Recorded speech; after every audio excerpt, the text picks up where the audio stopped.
927, Amont Bridge there is going to be a treaty, Osrith's son told her. And we are farmers whose interests are uncoupled from war. Finan looked at her doubtfully. Just after midsummer he had come back from Alba, back to Berwick after travelling with Edra back to Dunnottar. It was now a month since he had arrived back, and it had taken him this long to come to his parents with news. Cortigar had gone to see who the rider had been, and was less concerned about the identity of the person than if he had come from the south. Osrith had no men from Dunnottar now. Her warriors guarded her land, and those that Constantine had brought had gone to Ofoik. Osrith neither knew or wanted to know what had happened, and young Finan had joined in with the preparations for harvests and the guarding of his mother's borders. "You were threatened by Utid's men," he said to her, plaintively. From the polishing of his sword, Finan's head rose. "Your uncle sought to secure Berwick, for what is to come," Finan told their son. "And what is to come, father?"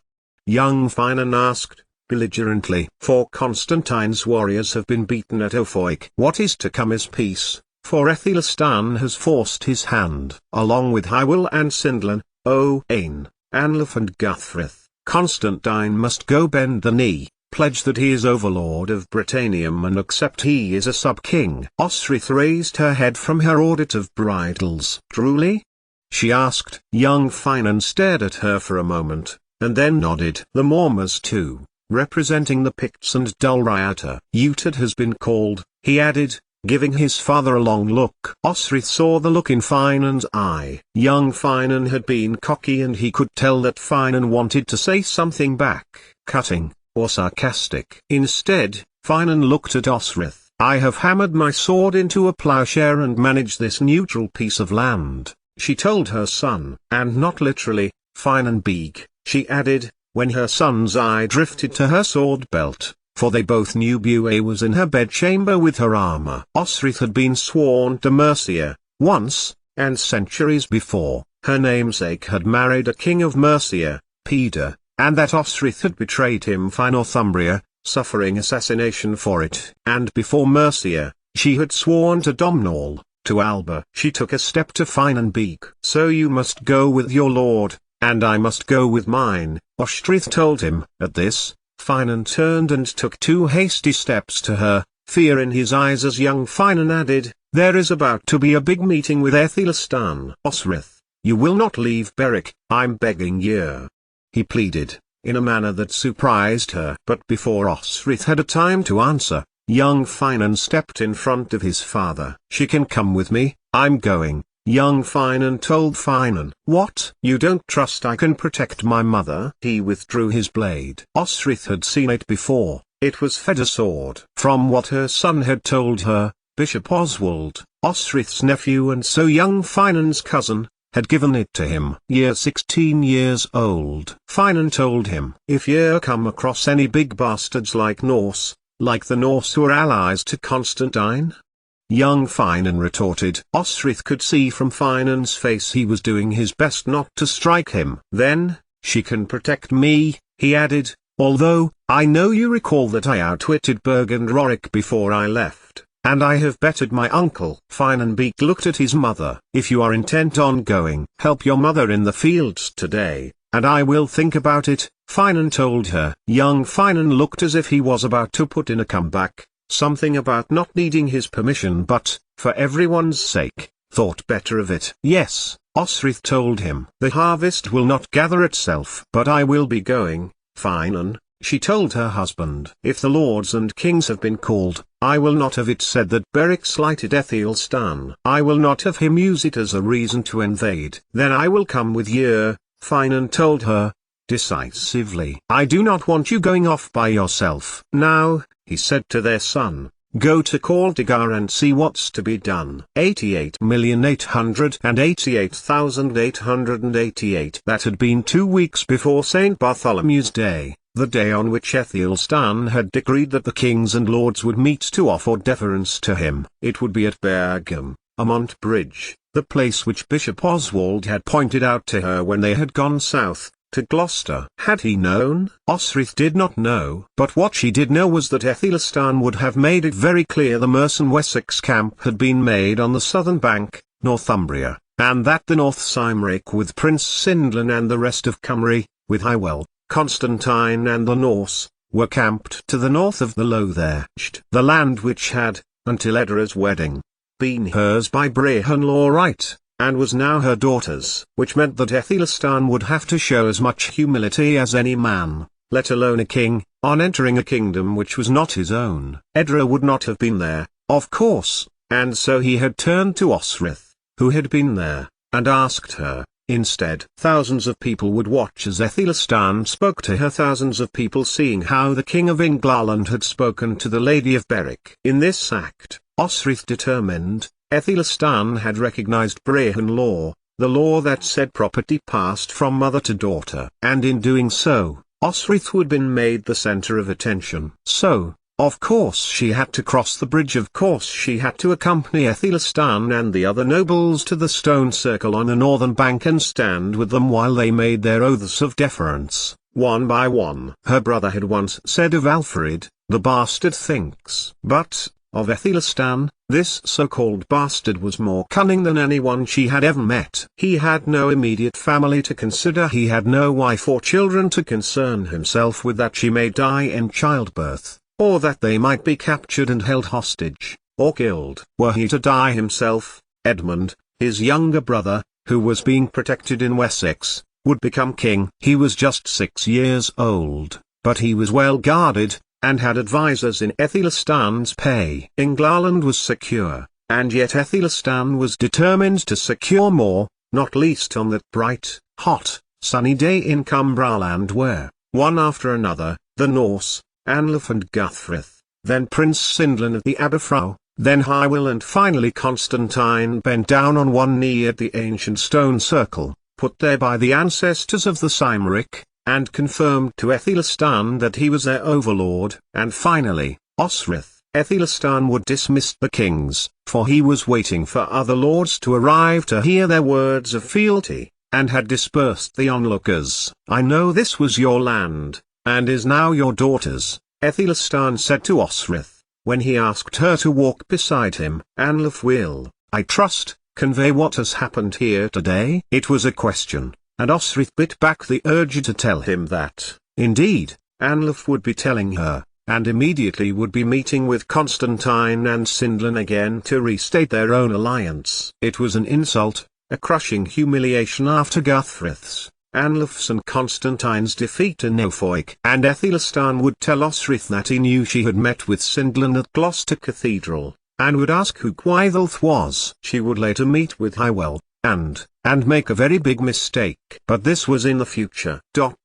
She had harvest to prepare for, lest Berwick starve. 88,888,888. It was a hot year that summer. Hay bales were smaller to prevent the risk of fire, and the young boys of the lands were visiting them with buckets of river water while the cattle ate them. Some would be stored for autumn food before the slaughter at the end of October, and Osrith was determined they would lose none to Vaz. Young Finan had gone to visit Mund and his family across the Tweed that night, for the old man's even older father was unwell. Their son had visited the old man often, to hear stories and learn songs and poems, and Osrith bade him take cheese and bread. I've made a bath in the pantry, Rhea told her, when Osrith eventually came back in. Her wonderful housekeeper had even brought in the leaves Osrith used to remove the dirt. But she was almost too exhausted to strip off and get into the copper. When she did, however, the water soothed her aching joints and Osrith relaxed a little, before dressing in a fresh shirt and breeches, tipping away the water for Rhea who, she suspected, was pregnant again. And then, going up to their room, Osrith took off her clothes again and looked at her body. Not lean tight skin anymore, her small breasts, though bound for many decades in her shirt, sagged and her buttocks were flat. Her stomach had a small pouch. She saw how Ute had looked at women. Finan must see her body too. Osrith did not hear Finan come in, but he too had washed, his hair was damp and he looked at Osrith's naked body in amusement. Please, leave me, Osrith told her husband, glancing at the ravages of time on her form. If you want another woman, just... But Finan closed the door behind them and crossed to her. What's brought this on?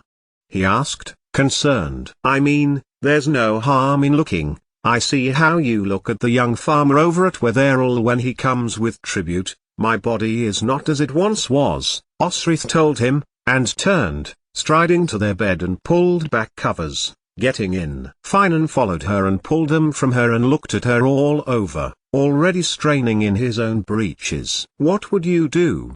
Asked Finan of her. Afterwards, if I were ... who? It had been a waste of time washing. Osrith had worked up a sweat as she worked Finan's cock inside herself. It was not wonder it was called riding, for the movement was indeed as if she were on a horse. Her cunt lips pressed down and splayed out marvelously over his mound, and the pressure had built up in her clit just by being on top. But Finan knew exactly how to accelerate her pleasure and had reached up early on, kneading her tits, pinching and pulling her nipples as she ground down onto him. Learned with Constantine, perfected with Finan. If you were king, he clarified, as he held Osrith in his arms. Invaded the end of the fighting season, take every ally you could. Go with a show of force. Every ally. She turned over to look at him. I was born English, but in my heart I am of the original people of these lands. The Britons, Picts, Scots, the Irish. Drive out the West Saxons, at least from Northumbria. Establish a king in Eothwick again. Igil says the same,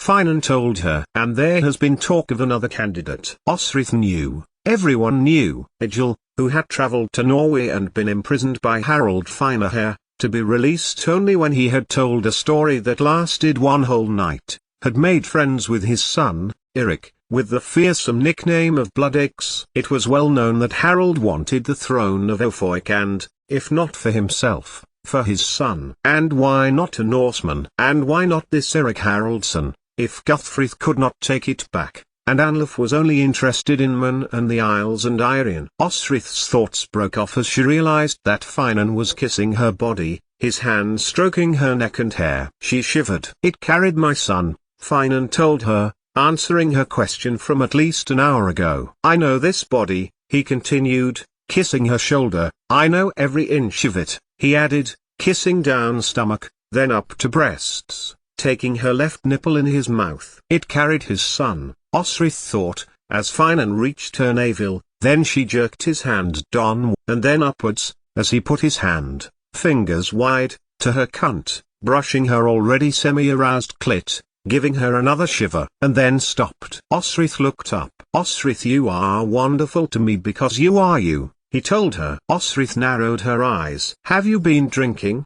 She asked, at the corny line. Edith was no longer alive, Osrith thought, and she wasn't even sorry that the woman was gone. Whatever her husband said, there had been an attraction there, and she added, I don't look at Jayan in any way. However long I get to be with you will never be enough. All I want is you, he continued, his mouth on her collarbone, his fingers at her clit. Oh, he knew how to do that, all right, and Osrith's breath began to grow uneven as her nipples hardened. After he had made her come, and Osrith had blown Finan, they were back in one another's arms again. I will ask you to put away Buea, Finan told her, seriously. I don't ask much of you, but as your husband, I'm telling you. And Osrith didn't protest, but instead listened as her husband shared her fears with her. I do not want you to fight because there's going to be a battle, a big one. The First Peoples, as you call them, intend to rid the land of the Angles and the Saxons. Osrith breathed. It had been her plan, thrown frivolously to Constantine and Anlaf on Isle Vanin, on the day Edra had married. Between who? Osrith asked. Finan turned to her, his brow creasing. Who do you think?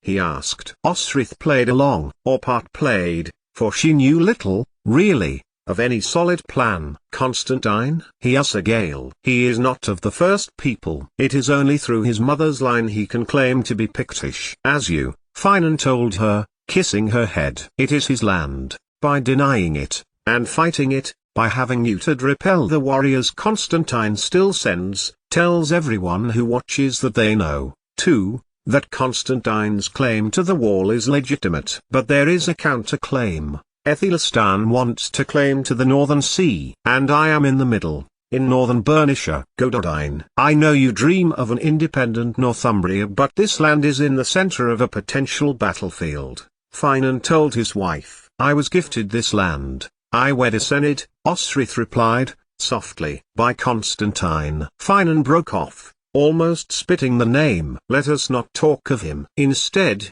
Finan tongued the skin under her breast, working his way down her scar, his hand feeling up her leg. Osrith obliged him by parting her knees. Where were we?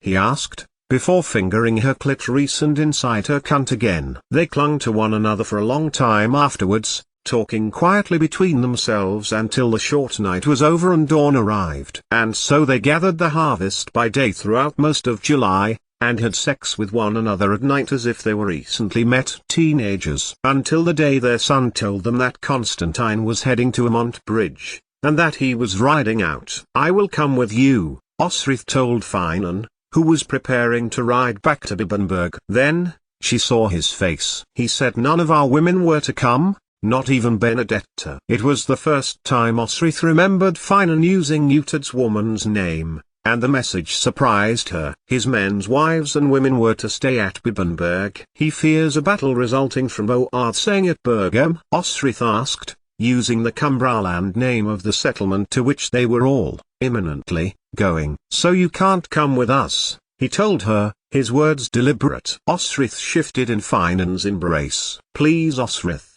for me, don't try. We can't take the women. I am not a woman, I am a warrior, she declared, sitting up. You feel like a woman to me, Finan replied, and showed her what that meant, harassing her with just a touch to her hip, his fingers around her buttocks, which made her well-attended cunt tingle. Is it because of Constantine you don't want me at Bergam? She pressed. How do you know where we are going? Because I have been summoned to, Osrith said, and sat up, the covers falling from her body, the candlelight picking out the shape of her breasts, nipples hard from Finan's interest. Next to Osrith, her husband's cock began to harden again. But she reached over to her breeches and pulled out something. Look, she said, holding out the parchment. Ethelistan's seal on it. Osrith Lackland of Berwick. But she soon dropped it as Finan leapt towards her, kissing her neck and making her laugh at his suddenness, before hauling her onto her back and kneeling astride her. Nothing more was said about them leaving. They honored the tried and tested method of not discussing either of one another's business outside Berwick. Their parting was less abrupt. Finan held Osrith in his arms, and she let him, feeling the warmth of him in the warm early morning. I want you to look after yourself, take as many warriors as you think you can spare now harvest is upon us. Just, get back here, alive. I am not alive unless I am with you, she murmured, and he bent to Osrith then, and kissed her deeply, holding her back with his hands as he pressed harder, his tongue in her mouth, his cock twitching. It had done that in his sleep in the peaceful nights that even now Osrith was thinking about with sadness that it might be the last time for peace. When she had wondered what it was about her hair that Finan liked so much, and whether it was just because Utad had claimed Edith that Finan had not taken his chance. You'll have me back indoors if I don't go now, Finan whispered in her ear, and with a final kiss to her lips, he turned and headed to the stables. Within minutes he was on his white horse, and with a brief glance to his wife, hied his horse south. At dawn, Finan left their estate, waving her goodbye as he rode through his land, and Osrith wondered whether it would still be their land after Bergam. The question of her answering Ethelistan's call was not resolved, but she suspected that if Finan knew she attended the meeting in a different role he would not be put in a difficult position. Osrith looked down the coast, past Lindisfarne and to Bibbenberg in the distance. Utad had tried to give her land up to the river to Egil Skilagrimson, who got on famously with young Finan when he had trained with his uncle Egil, and that he had once tried to speak to Benedetta in Latin, were the only two things her son had shared about all of his years training at her brother's fortress. But she was not prepared to pry, it was best not to know, and young Finan was not indentured to any one lord. He could choose for himself where his loyalties lay. Osrith would not get involved. Where were her own loyalties? Inglaland or Alba? Neither, Osrith thought, as she saddled up her horse beside her son Beric. Beric was her land and she was going to defend it with every breath she had in her body. Aethelstan had called for the Lady of Beric to meet him. Osrith would answer 88,888,888 after the oaths on this hot day in the summer of the year 927. A calm descended upon Bergam. Amund was what the Cymric of the Old North had called the settlement, and the bridge was vital to the lord, whoever that was who took tribute from the people who worked the land, because the first ford was 20 miles to the east. And Osrith watched as a wolf's head banner moved from east to west. Utad was coming, and he had come late, too late to witness the Cymric and Gaelish and Norse oaths, to join the other banners around the nearby land. It really had been humiliation, Osrith thought, as she anticipated Utad's arrival. Young Finan, by contrast, had made his way to the northern bank, in the direction of Constantine's standard, which had, next to it, the red hand of Ulster beside it, Domhnall's standard. It felt bitter, and Osrith hadn't even done any bowing or oath-taking. But she had hope that whatever plan Constantine may have instigated, there would be resistance. If there was resistance, there would also be war, not peace. Mater, come to join us, young Finan asked his mother. He was going over the river and was joining Constantine's camp. They had travelled together, Osrith thought, and had arrived on the morning of the oaths. And she had planned to return the same day. But day was becoming evening, and it would be ridiculous to set off at night. Besides, her horse was on the northern bank, in Cumbraland. So she followed him over the bridge and across to where their warriors were camping. Captain!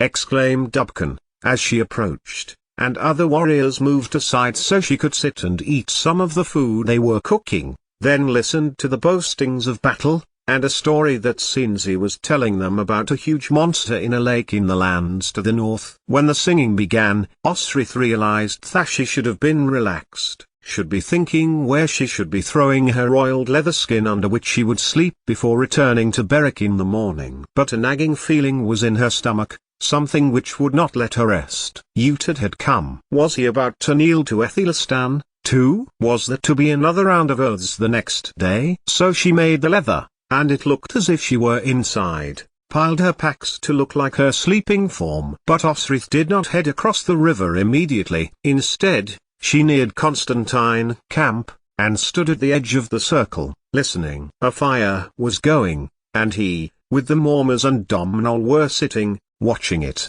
talking and eating. Beside Constantine was his elder son, Selarch, who had been hostage not once but twice under Alfred and then Edward to offer surety of peace. He was a similar age to Edra, having been born just before Domhnall had died, just before Osrith returned with the girl in ignominy, from Wessex. Beside him, sat young Finan, and they were talking merrily together.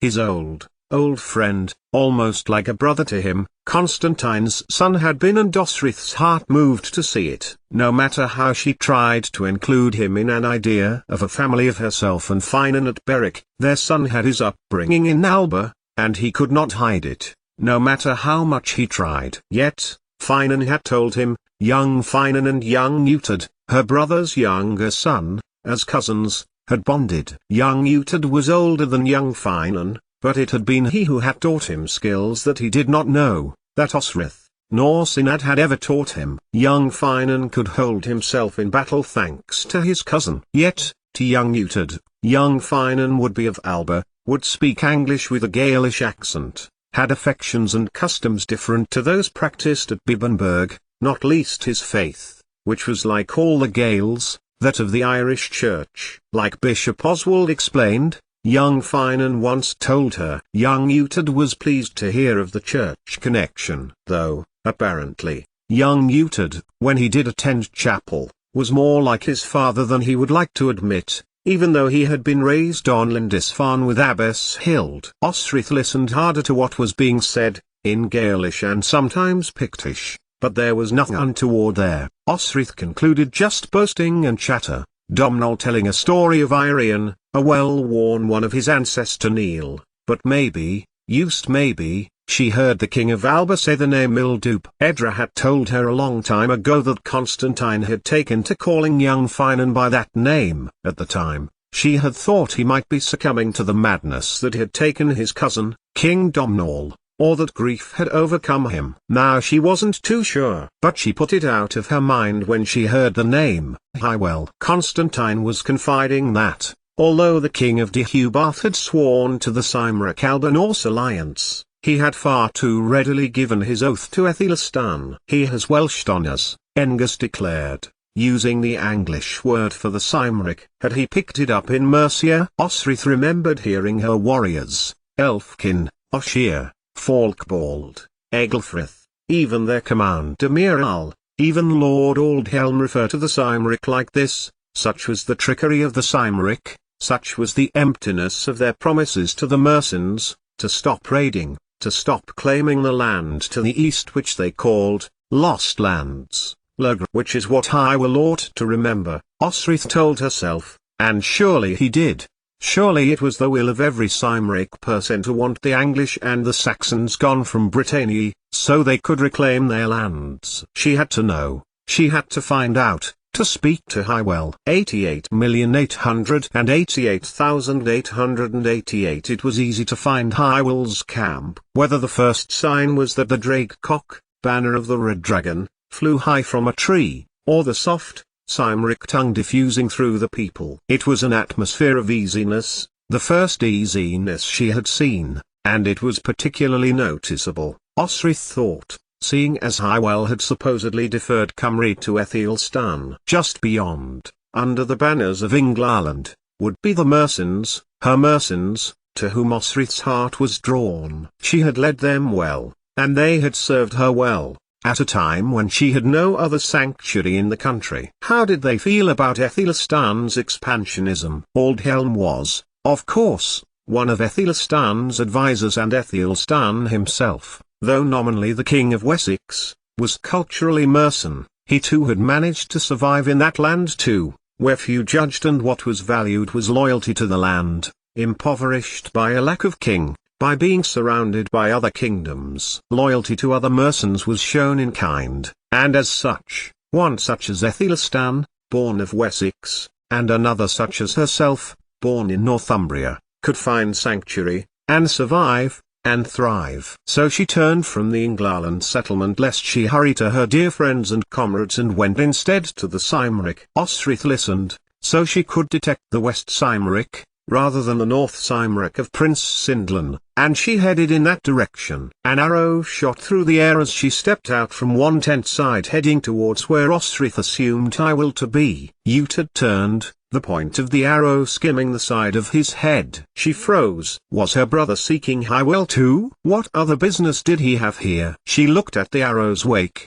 It had come across the water, and could not have come too far, for it was large. Only a bow made of oak or yew, favoured of the West Mercians, or the Cymric, could have used such an arrow. Yet the Cymric were here, and Mercia was camped even further south. Osrith followed, and that was when it all went wrong. 88,888,888. Not much was said of value. Ute seemed to be offhand, disengaged with the conversation. Hywel, too, was giving her brother vague answers, although he was definite about the fact that it was not a Cymric who had shot at him, despite the weapon. Gwyddulf of the North Cymric. Hywel's voice came, shortly after Ute had left. How he had known she was there Osrith did not know, but she stopped, and turned, acknowledging the name she had given herself at the position given to her by Prince Sindlan and the Northern Cymric warriors. We should talk, Hywel continued,